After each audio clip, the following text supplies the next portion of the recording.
dengan Ibu Kokom mapel bisnis retail ya, elemen pengemasan dan pendistribusian produk ya, itu. Ya, kita berdoa terlebih dahulu. Bismillahirrahmanirrahim.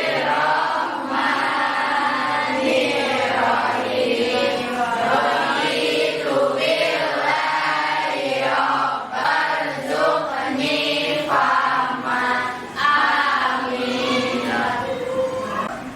Untuk pelajaran kali ini Ibu tanya dulu, emosi kalian sekarang rasanya seperti apa? Kan kadang-kala ada yang misal cuma saya lagi gitu ya.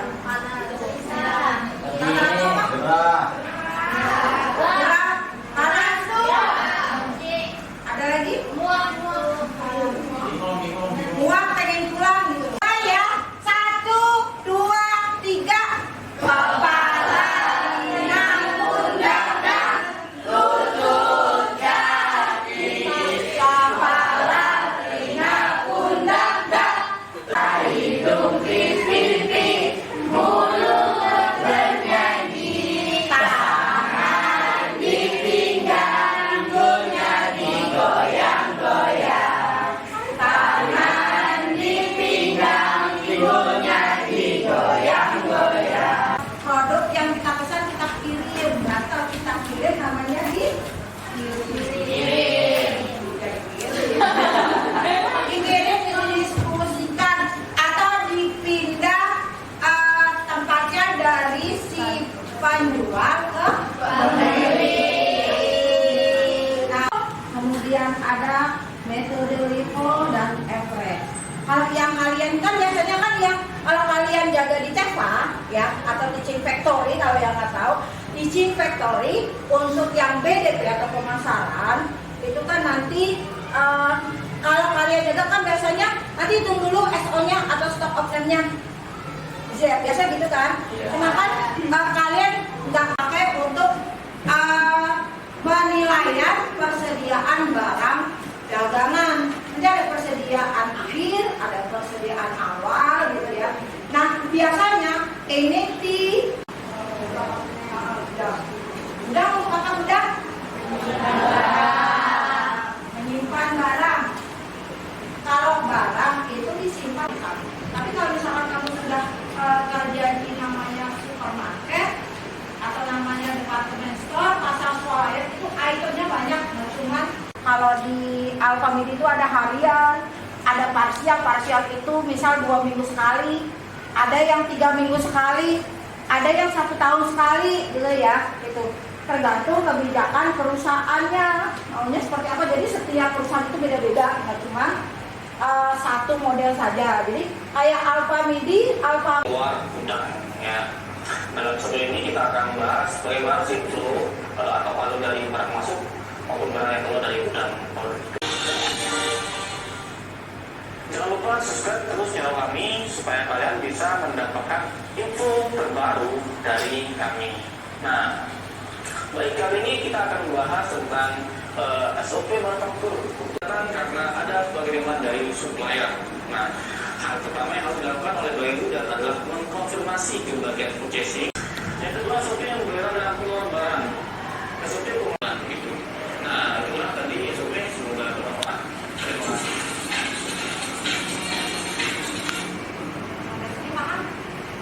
ini paham? Kalau dilihat gitu ya, apa namanya, untuk gudang kedua yang di dalam gitu, nanti di dalam lagi dicek lagi benar atau enggak gitu ya, itu seperti itu. Ini SOP untuk barang masuk dan barang keluar gitu. Jadi maksudnya ini sesuai dengan faktur dan sesuai Tujuan adanya pencatatan persediaan. 1. Pencatatan persediaan barang juga penting supaya perusahaan dapat mengoptimalkan aset-asetnya sehingga mendapatkan laba yang diinginkan. Yang kedua, memiliki sistem pencatatan yakni pengetahuan pergerakan barang lebih cepat. Ketiga, resiko kehilangan atau kerusakan barang bisa dikurangi. kompetensi yang bagus, yang jujur gitu ya, karena urusannya sama stok barang gitu ya. Itu seperti itu. Kita lanjut. Nah, ada 2 sistem pencatatan persediaan. Jadi secara secara global itu ada dua, ada sistem perpetual, ada periodik. Apa itu perpetual? Nah, kalau perpetual ini berarti setiap barang datang, kita beli barang, kita catat. Ada yang beli ke kita, barangnya habis, antara fisik dengan catatan. Apalagi bisa bukan hanya catatan yang manual di kartu stok, tapi biasanya kalau untuk perusahaan besar kan sudah pakai sistem, ya kan? Ada namanya inventory, jadi udah sistem dia masuknya. Dia ngelingnya itu bukan cuma bisa ada namanya LIFO, ada average. Nah, sekarang itu praktekkan lebih gampangnya gitu ya.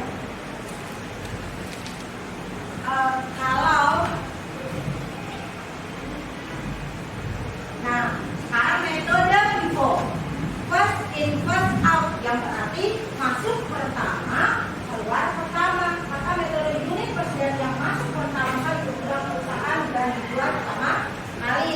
Ini misal kamu beli buku gitu ya, ini ada berapa? 4 ya, 4. Misal dari sana udah ditaruh di gudang gitu ya. Nah, di gudang ini kan kita catat lagi. Ini barang yang pertama, misal beda-beda gitu ya. Barang pertama masuk, taruh di bawah dong, ya. Kemudian tanggal lain hari, tanggal lain atau misal dari tadinya ini tanggal 5 sekarang tanggal 10. Ini ya. Nah, kemudian kita lanjut metode average atau metode rata-rata tertimbang dengan membagi antara biaya persediaan barang untuk dijual dengan jumlah unit tersedia bila dilakukan dengan metode average atau rata-rata. Nah, berarti kan bisa beli ini 5 kali harganya misal 2.000 ya. Dan 5 kali 1.000 misal. Kamu jumlah kalinya berapa barang itu? Dijumlah semuanya. Misal semuanya ditotal 10.000. 10.000 jumlah barangnya berapa? Taruhlah semua tadi antara ini jumlahnya 20. Berarti 10.000 dibagi 20 unit atau 20 pin. Ya, dapatlah namanya rata-rata. Ini untuk yang metode average. Ayo kelebihan LIFO apa? Kelebihan LIFO Ya, LIFO yang bawah. Kelebihan LIFO mudah untuk membandingkan properti saat ini dengan pendapatan sekarang.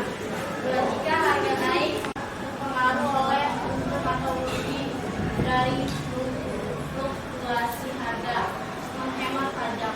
Ya, betul. Jadi karena paling rumit, pokoknya paling susah gitu ya. Ya, kita lanjut.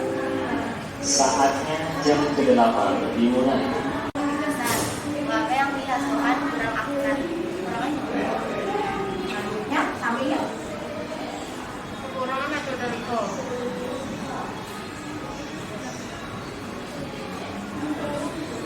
Gak kelihatan. Oh, nggak kelihatan. Sama. Fisik pada persediaan yang sesungguhnya.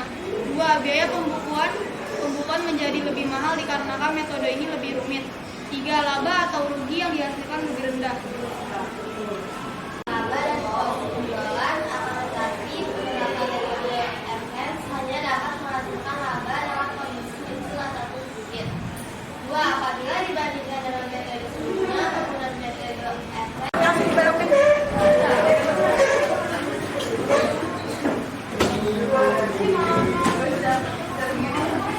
Ada lagi? Ini kamu.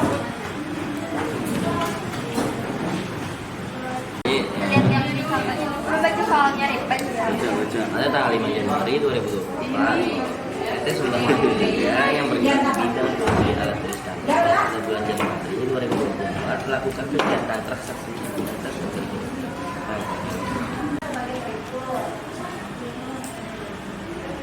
Kan hampir sama gitu ya, biar kalian bisa. Pada tanggal 2 November persediaan awal kertas HPS polos merek Peppermint. Berarti kan nanti di kartu stoknya itu per item, per satu barang. Ini ibu ambil contoh kertas HPS ini, ya. Tuh. Nah, ya, ini. Anda harus paham nanti kesananya nanti bisa ke bawahnya. Iya. Sekarang soal yang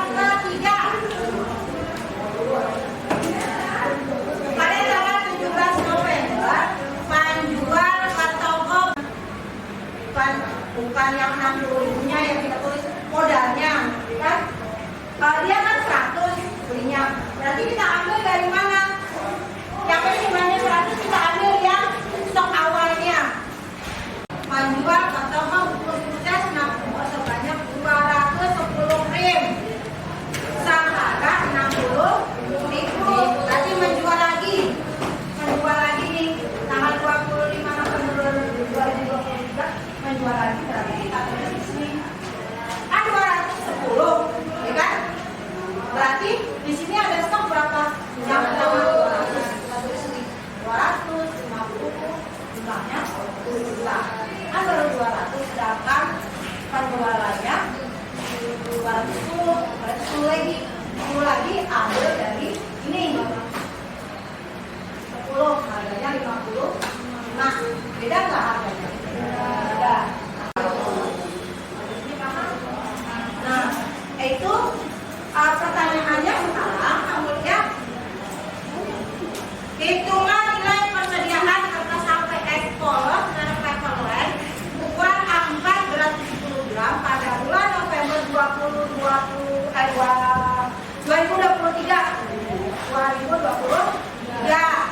Kemudian yang B, berapa nilai persediaan akhirnya atau saldonya? Nah, berarti kan kita total ya kan? Karena sama ini kita ya, kan? 18 juta 850. Kemudian APP-nya ini tambah ini dapat tak? Ya, lanjut. Ini ditambah ini, tambah ini. Kalau yang ini bukan ditambah, tapi saldo akhirnya kan 60. Nanti langsung kita tulis 60. Harga 55. Sama enggak?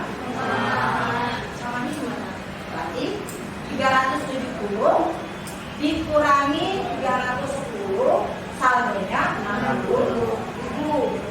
18.850 dikurangi 15.500 tinggal atau saldonya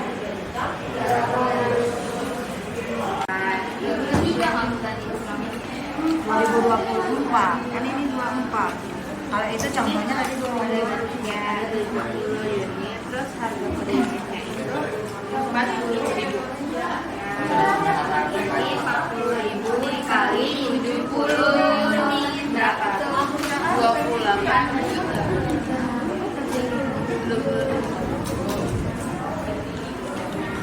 Ya, berapa? Ini 7 kali 4 aja 28.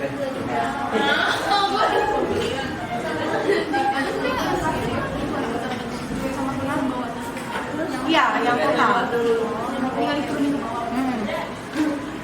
Nanti kalau yang B berarti tinggal yang total itu kamu tulis itu ya, tulis ulang. Yang jawaban BK saldo akhirnya.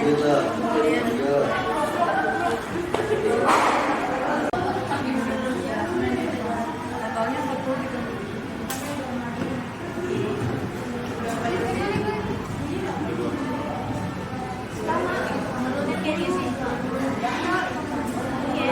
Pelajaran kita sampai cukup di sini saja ya. Berarti refleksinya atau kesimpulannya bahwa metode persediaan pencatatan barang dagangan yang paling mudah adalah metode FIFO atau first in first out. Kenapa? Karena dapat memaksimalkan keuntungan yang didapatkan oleh perusahaan. Ada yang mau ditanyakan? Ibu cukupkan ya. Terima kasih atas perhatiannya. Wassalamualaikum warahmatullahi wabarakatuh.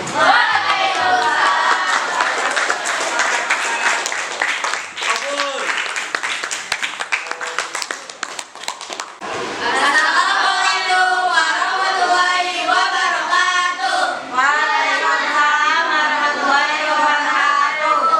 Jadi kami dari kelompok 3 ini mempresentasikan hasil diskusi kami. Nah, perkenalan nama saya Delia Fitribraka, nama saya Alia.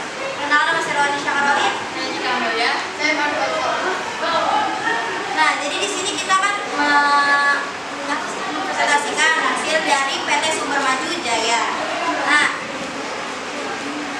jadi untuk pembelian itu kita itu ada 360 unit. Terus untuk total harganya 14.700.000 dan harga pokok penjualannya itu ada 325 unit. Untuk total harga pokoknya 13.125.000. Terus untuk persediaannya itu kita hitung 35 unit. Nah, untuk harga totalnya itu harga per unit itu 45.000. Terus total semuanya 1.575.000. Nah, sekian dari kami. Wassalamualaikum warahmatullahi wabarakatuh.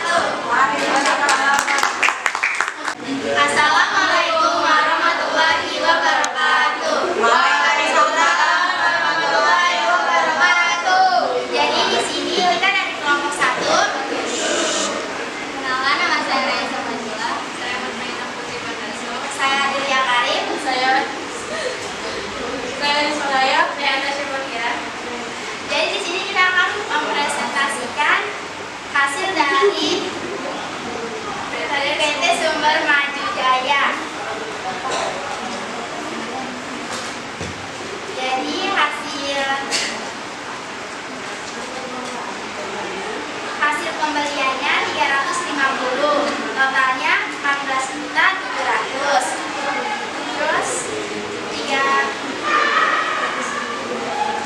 harga pokok penjualannya 325 unit, totalnya 13.125.000.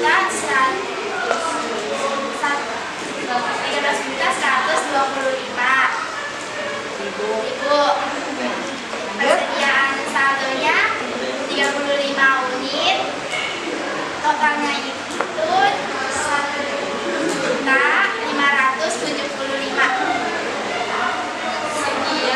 Sekian dari kelompok kami. Wassalamualaikum warahmatullahi wabarakatuh. Duduk yang rileks, tangannya di paha, matanya dipejamkan. Kamu fokus ke hati kamu. Serileks mungkin. Pejamkan mata.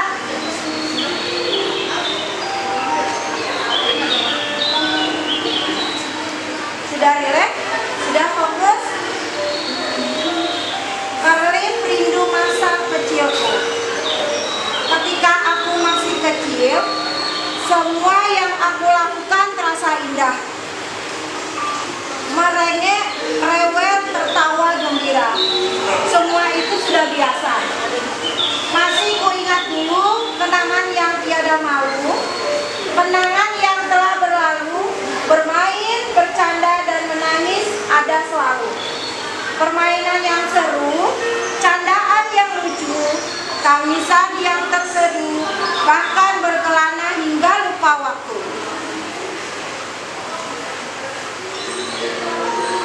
Entah ingatan tentang apa yang aku ingat saat ini, namun hatiku tertuju pada masa itu, yaitu adalah kenangan masa kecil, di mana masa itu tak akan pernah kembali.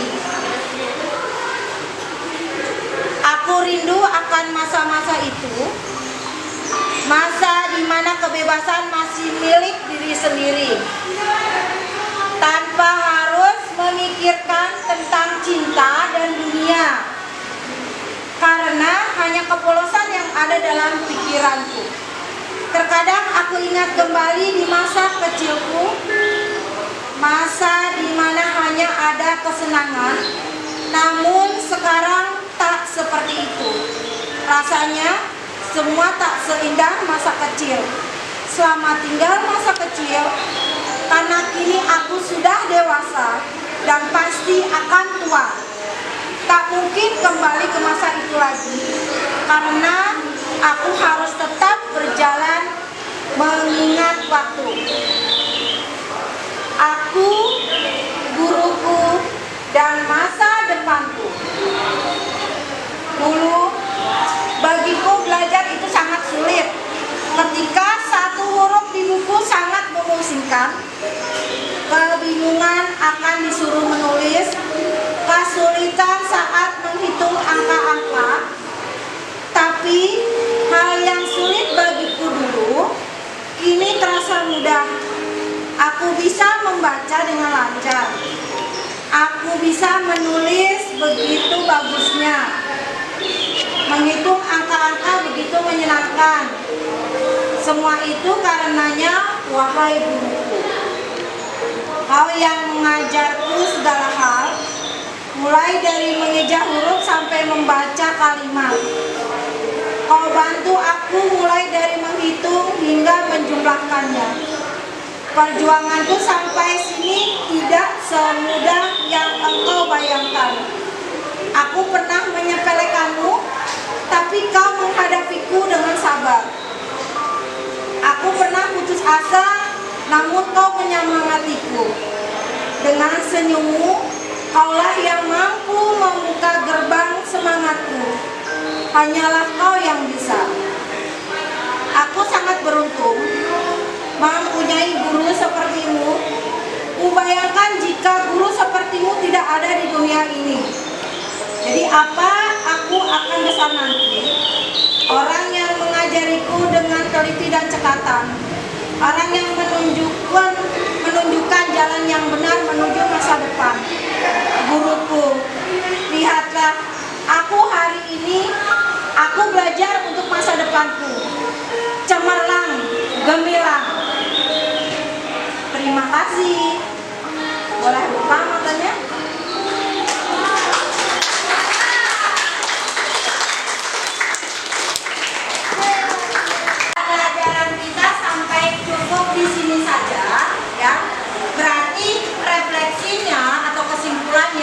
bahwa metode persediaan pencatatan barang dagangan yang paling mudah adalah metode FIFO